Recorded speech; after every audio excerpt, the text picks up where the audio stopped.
Nandito tayo ngayon sa Quiapo dahil sa malapit na ang fiesta ng Black Nazareno.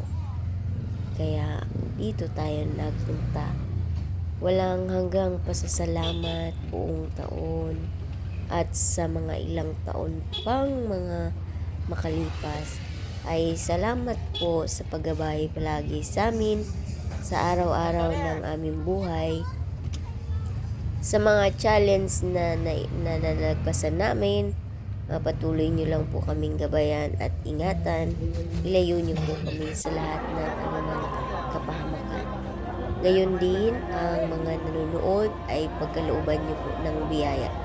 Dahil mula sa iyo, maraming biyaya ang iyong binigay para sa amin. Dakilang Diyos amang makapangyarihan, mabuhay ka. Salamat at sa lahat ng mga ipinagkaloob mo ng mga biyaya mo sa amin. Patuloy mo lang po kaming gabayan at ingatan. Good health po sa mga nangangailangan ng healing.